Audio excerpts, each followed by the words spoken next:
Okay, before we start Coulomb's law, there is one topic left, and it is your gold leaf electroscope.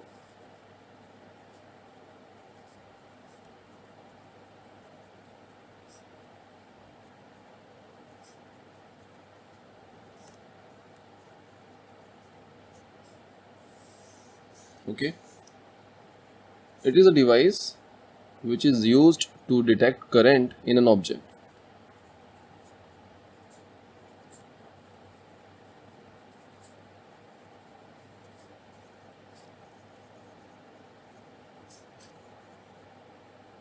It is used to detect charge, not current, charge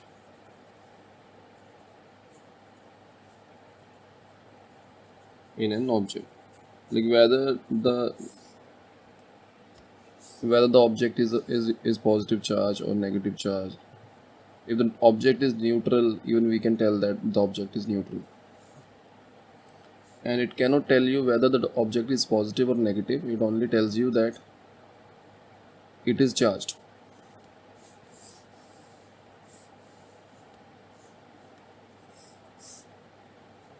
It does not tells the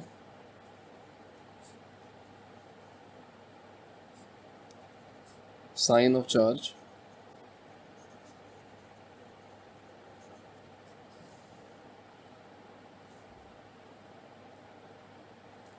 It does not tells the amount of charge. So we cannot tell the magnitude of charge, but we can only tell that the given object is charged. So first of all, let us see the apparatus for this particular device.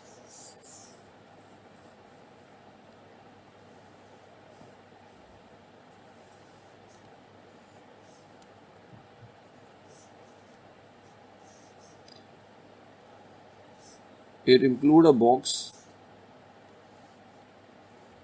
with glass windows,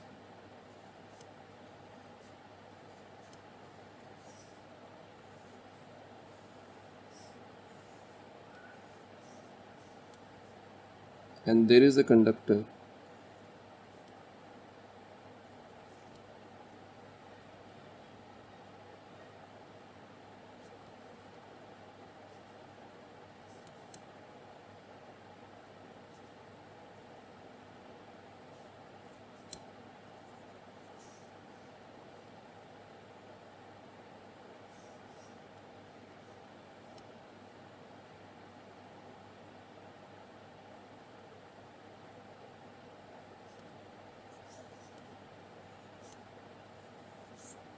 Something like this.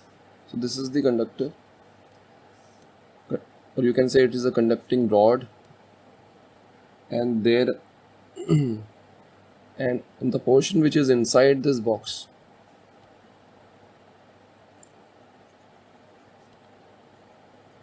we attach two gold leaves here. Okay, so what happened in this? Suppose this is neutral. Yeah, like the it is a conducting rod.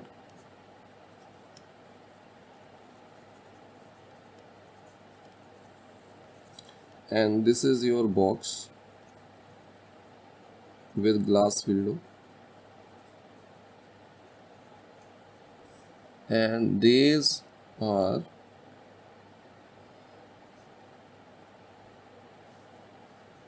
your gold leaves. So what happened in this apparatus? If we bring a charged body, say if we bring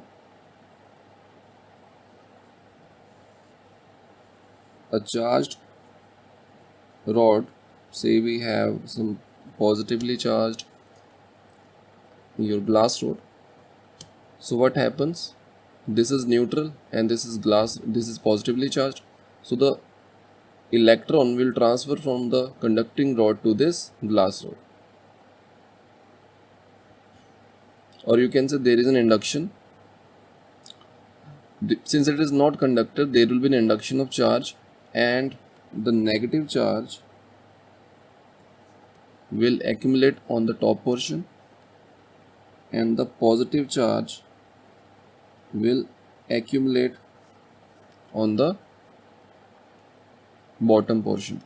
So if the positive charge is accumulated over here, then both the leaves will attain the same charge.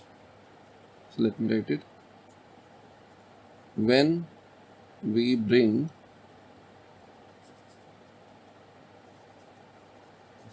charged object close to the conducting rod,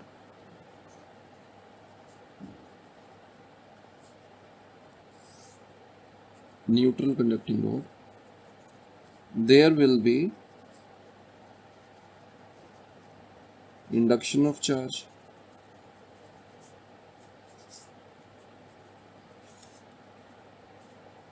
The near end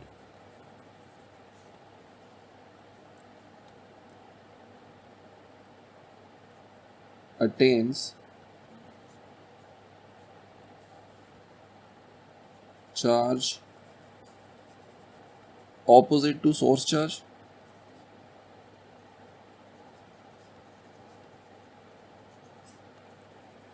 and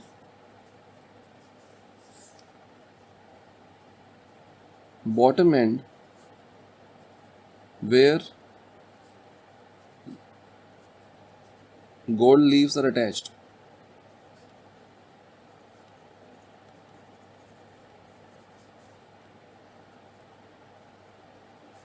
becomes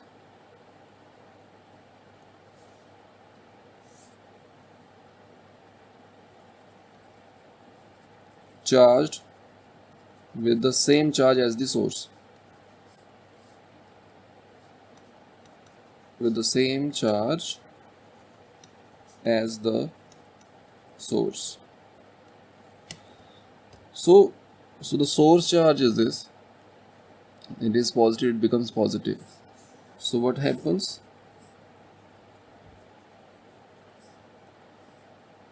Since both the gold leaves attain the same charge, they start repelling each other. Since both the leaves attain like charge,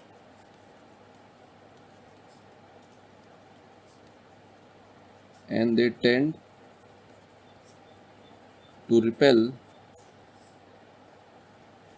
each other, and hence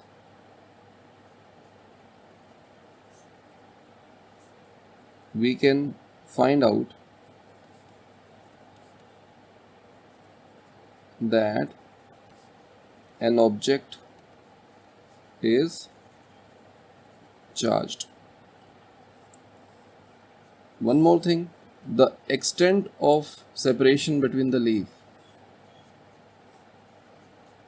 The extent of separation tells you the relative amount of the charge in the source.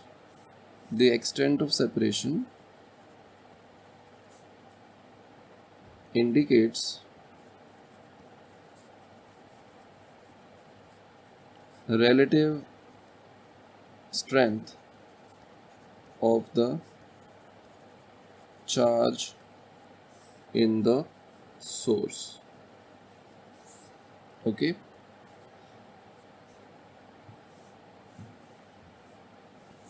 So that's it. So this is your gold leaf electroscope. Now we will study Coulomb's law. Okay, Coulomb's law.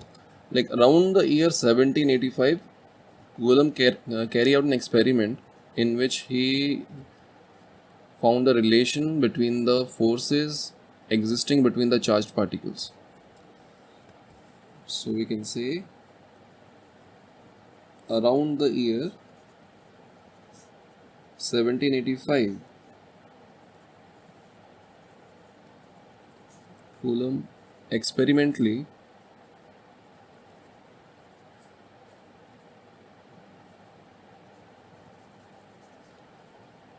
found relation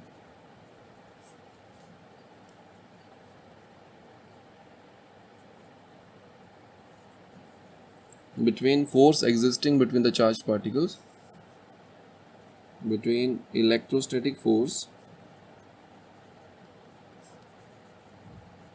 existing in the charged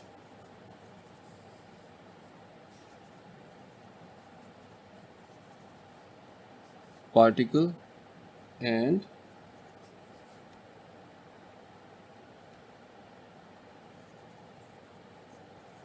charges on the particles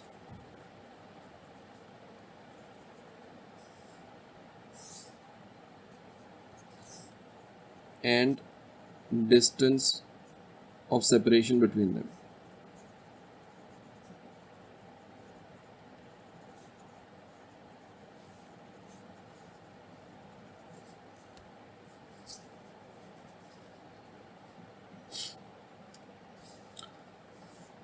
And Coulomb, in the Coulomb's apparatus, he used a torsion balance, and that torsion balance was given a name, Coulomb's torsion balance.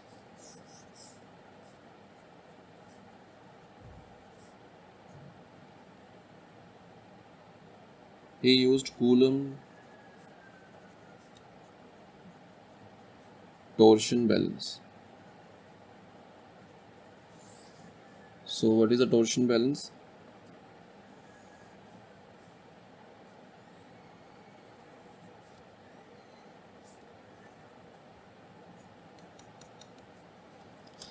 So this suppose there is a light rod which is suspended from the midpoint of it, and there are two small conducting spheres, and this rod is insulating two conducting sphere at the ends of this light rod. And when we bring, suppose this is charged, and if we bring another charged particle here, so then there will be some interaction between these two charged particles, due to which this torsional balance twist. So when it twists, then this twist was found out, and then we can find out the torque which is being applied due to the force of interaction, and from that torque we came to know what is the force existing between these two charged particles. So it is not that important. The important thing is the relation which he came to know with this apparatus. So Coulomb found out that the force existing between the charged particle, we know that if the charged particle both are positive like charges, in that case there will be a force of repulsion. If they have opposite nature, unlike charge, in that case there will be a force of attraction. So suppose F is force existing between charged particles.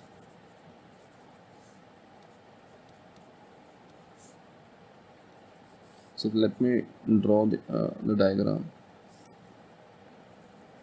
Say this is your Q1 and this is Q2, and this is the distance between them. Suppose both have the same nature, both are like, so there will be a force of repulsion between them. Say the magnitude of that force is F, so we can write here electrostatic force. Force existing between two charged particles is F, and R is the distance between their center. तो centres basically charge particles के centre की बात करें, and Q1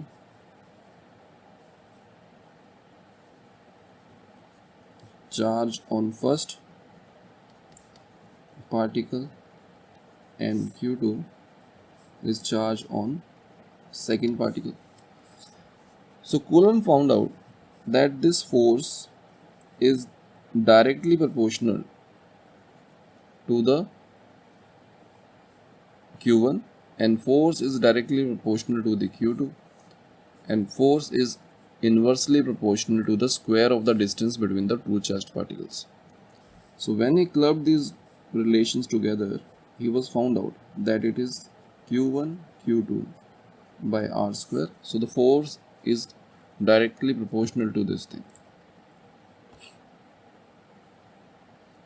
Okay, and the constant of proportionality is K Q1 Q2 by R square. So this is the relation which he was able to found out with the help of a torsional balance. Here the K can be written as 1 upon 4 pi epsilon naught. This working basically is for vacuum. Okay, this, so suppose this apparatus is inside a sealed container, and we have tried to achieve a vacuum situation there. So for vacuum, this K is equals to this, and the value of this comes out to be 9 into 10 raised per 9, and the unit is Newton meter square coulomb raised per minus 2. Here epsilon naught, this epsilon naught is called permittivity.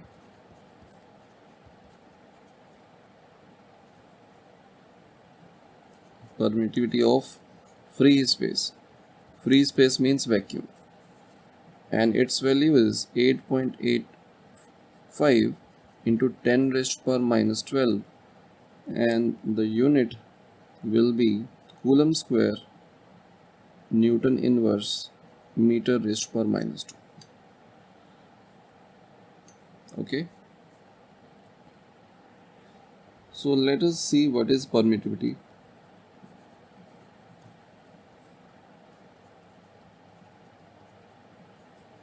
Of a medium.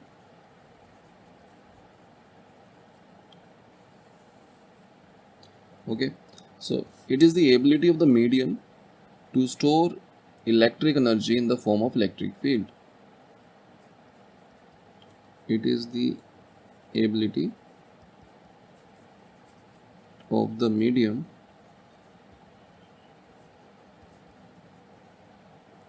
to store electric energy in the form of electric field. Okay, so if the permittivity of the medium is more, or you can say if the permittivity of the medium is more, in that case energy associated with the electric field will decrease.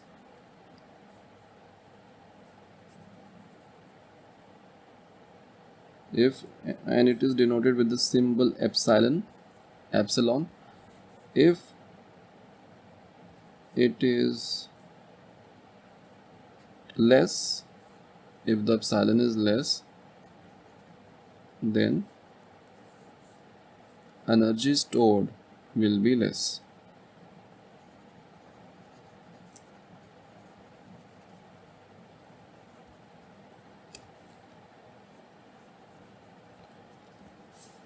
And vice versa. So if it is less, and then energy stored will be more.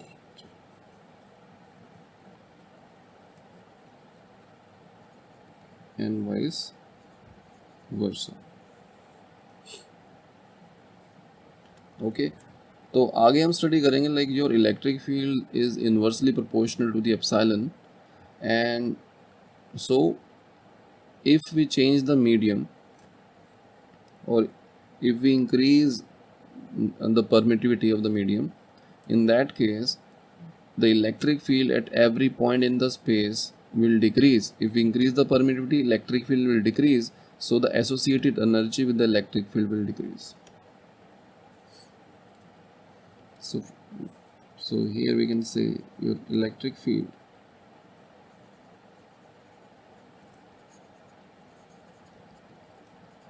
is inversely proportional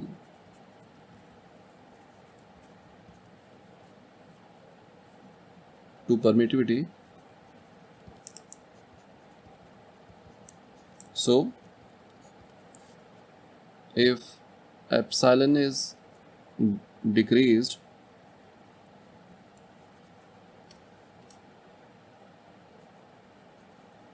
electric field will increase, and hence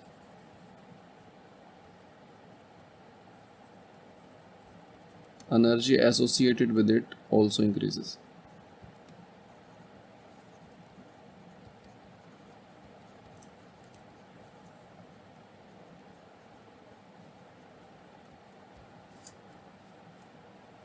Okay, there is another term which is called relative permittivity.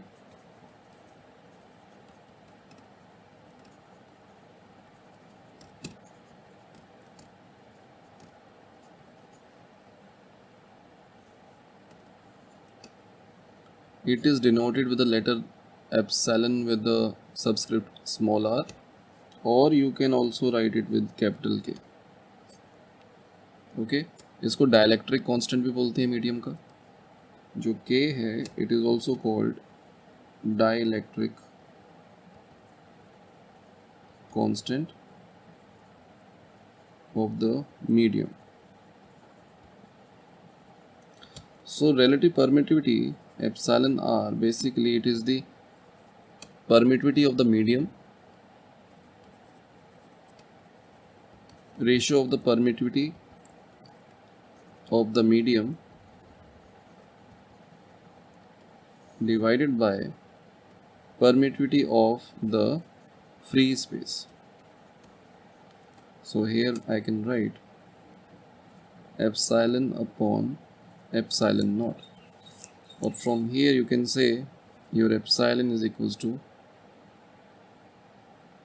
epsilon r times epsilon naught. Okay, and there is an alternate definition for your relative permittivity. So you can say, so let me write in the another page. So alternate definition of relative permittivity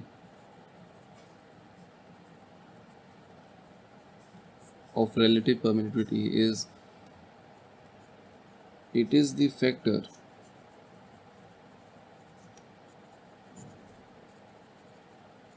by which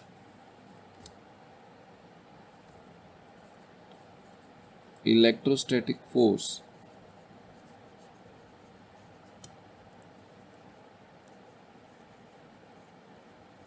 between two charged particles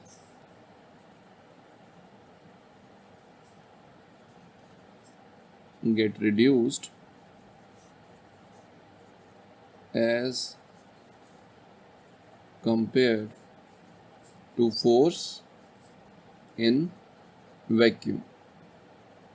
okay, तो यहाँ पर हम कुछ important dielectric constants देख लेते हैं. सबसे पहले तो हम बात कर लेते हैं K is 1 for vacuum and this K is equals to 81 for water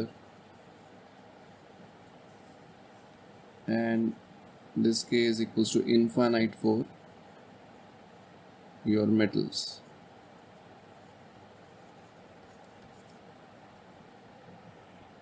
Now let us see some of the important points about the Coulomb's law.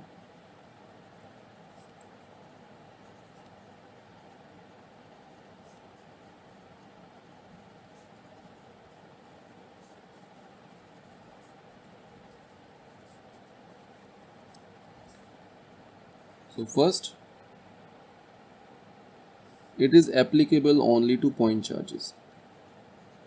So applicable only to point charges. Okay. And the second point is the electrostatic force always act along the line joining the two charges. The electrostatic force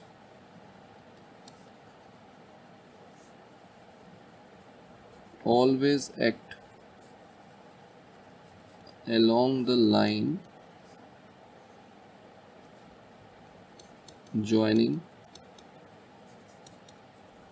the center of the two charges.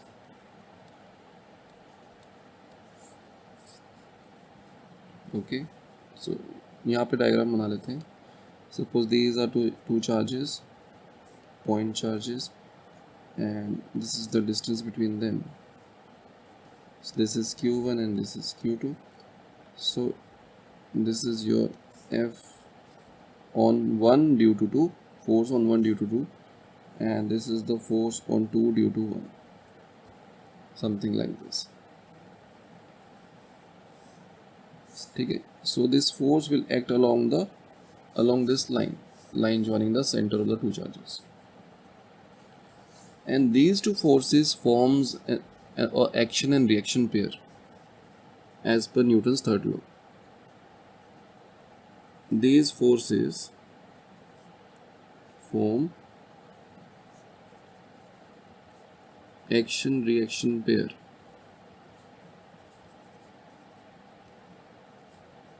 as per Newton's third law. So we can say F12 is negative of F21. Okay, they have the same magnitude but they act in the opposite direction.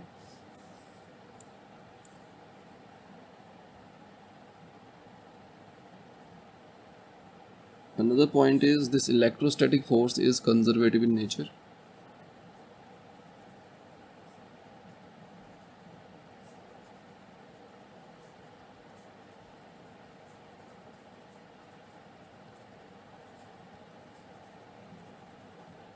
So we know that what are the conservative forces, that the work done by the conservative forces does not depend upon the path, it can only depend on the positions, initial and the final point about where we want to find the work done. So all the properties of the conservative forces will be applicable to the electrostatic force. तो one by one देख लेते हैं. Work done along a closed path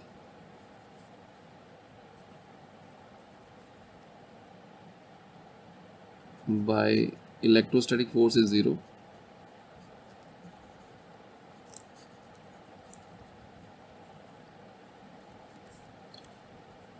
We can associate work done by the electrostatic force in terms of potential energy.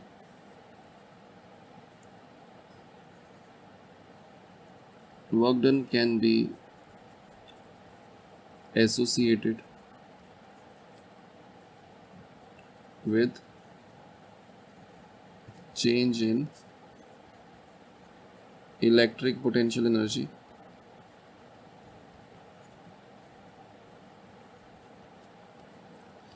So we can write work done by the electrostatic force is equals to negative of the change in electric potential energy. So delta U is the change in electric potential energy.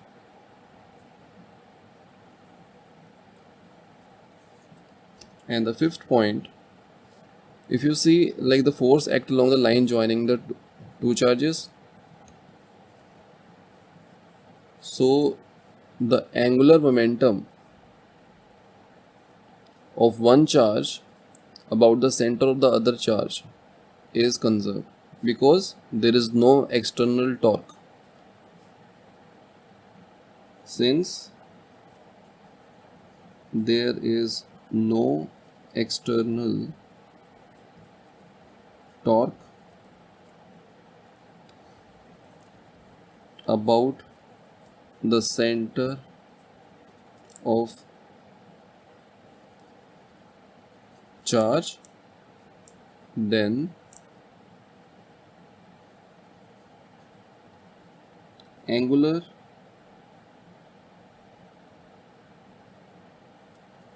momentum of one charge about the center of another charge is conserved. Okay. Sixth point, if we club second and third, like they act along the line joining the two charges and they form action reaction pair. So these two properties forms a central force.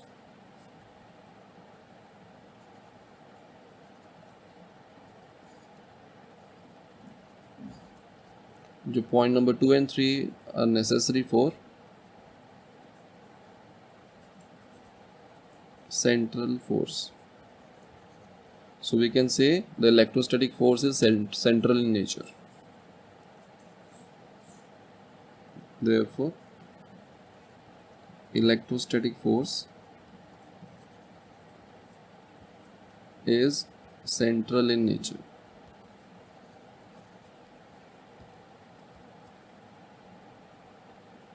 Okay. So these are the important points of the Coulomb's law, and when this law was came, so it was a breakthrough. तो इससे क्या पता चला कि the forces that are existing between molecules, like if two atoms are joined together to form molecule, so the force existing between them is electrostatic force, and the molecules which are bounded together to form say liquid and solids, so वो जो force है वो भी आपकी electrostatic force है. So in nature, if a force is not gravitational, there are high chances that that force is electric force. So that is the breakthrough of Coulomb's law. Now let us see what are the differences between the gravitational force and the electrostatic force.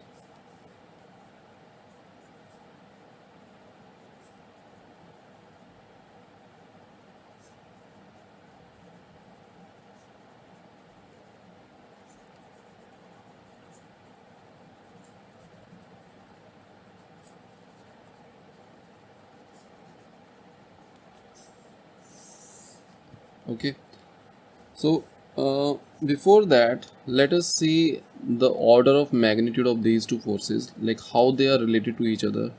Let us take the example of two protons which are kept 1 meter apart. So there are two protons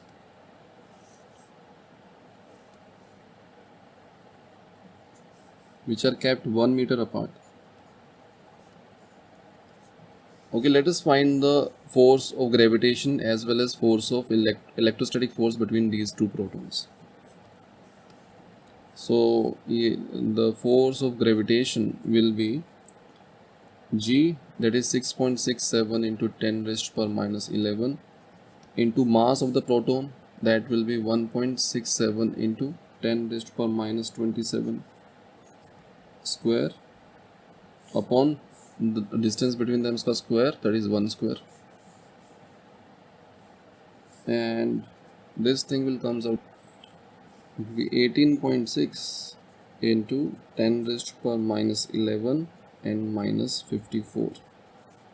Okay, so it comes out to be 18.6 into 10 raised per minus 65 Newton. So that is the magnitude of gravitational force.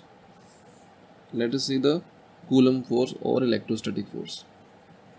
It will be 9 into 10 raised per 9, 1 by 4 pi epsilon naught, into charge, that is 1.6 into 10 raised per minus 19 Coulomb square divided by 1 square, and it comes out to be 23.04 into 10 raised per 9 minus 38, and it comes out to be 23.04 into 10 raised per minus 29 Newton. Okay, so let us compare Fe divided by Fg. It will be 23.04 into 10 raised to power minus 29 upon 18.6 into 10 raised to power minus 65. Okay, if you want to calculate only the order of magnitude तो इसको हम cancel कर सकते हैं, इसको round of कर सकते हैं 20, इसको राउंड ऑफ कर सकते हैं 20, and then we will get 65 minus 29. So it will be 10 raised to power 36. So we can say your electrostatic force existing between the two protons kept at 1 meter apart is of the order of 10 raised to power 36 times the force of gravitation. So from here we can say that gravitational force is negligible in comparison to the electrostatic force existing between the two particles. So in most of the practical situation we can ignore gravitational force because it is not at all comparable with the electrostatic force. So we can ignore gravitational force in most scenarios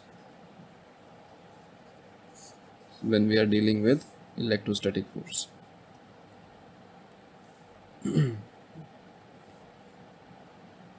Okay, of course the magnitude of this force can be increased with the mass of the body. If the mass of the body is more, say 100 gram, 200 gram, in that case the magnitude of force can be comparable to this, but most of the, like your elementary particle, we can ignore gravitational force. So let me put it here. For elementary particle,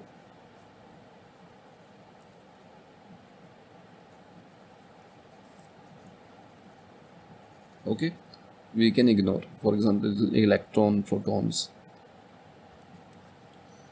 So now see what are the differences between these two forces.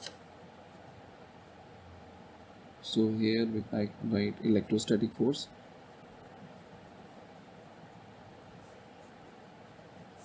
Here is gravitational force.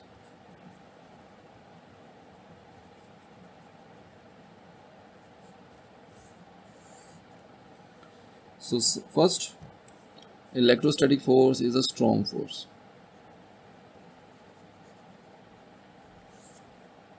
And it is a weak force. In Coulomb's force depends upon the medium, but there is no medium term included here. Depends on the medium.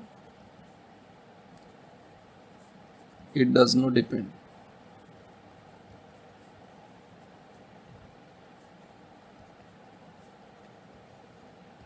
on the medium.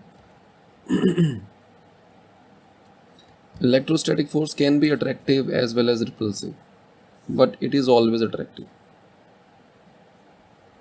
So can be attractive and repulsive. Always attractive. Okay.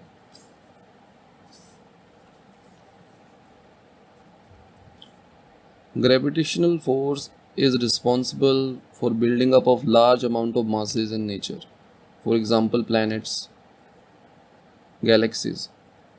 Responsible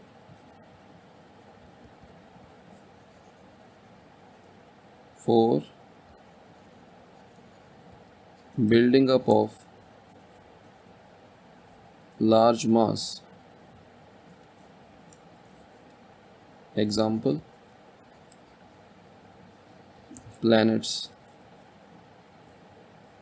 okay, etc. So the planets have some substantial size, that is because of the gravitational force between the particle of the planets. In case of electrostatic force, we cannot club the like charges together because of strong repulsion. Can't accumulate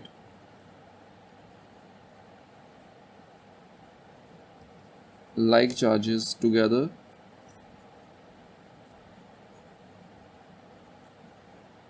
due to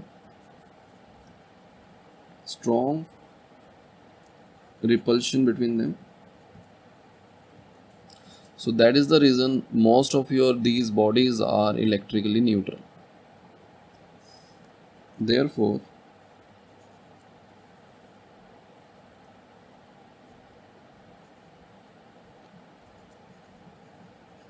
large sized bodies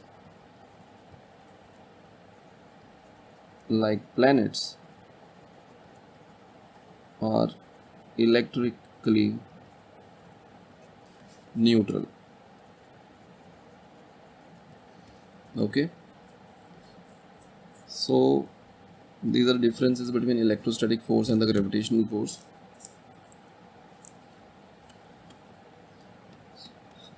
Okay, let us see one two example and then we conclude today's lecture. Okay, let us see a proton and an electron are kept at 1 nanometer apart.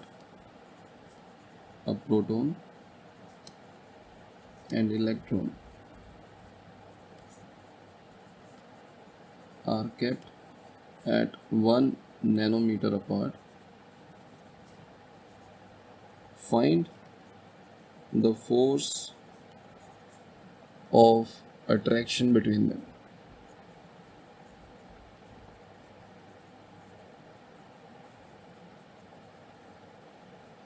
Okay, so this is your proton and this is your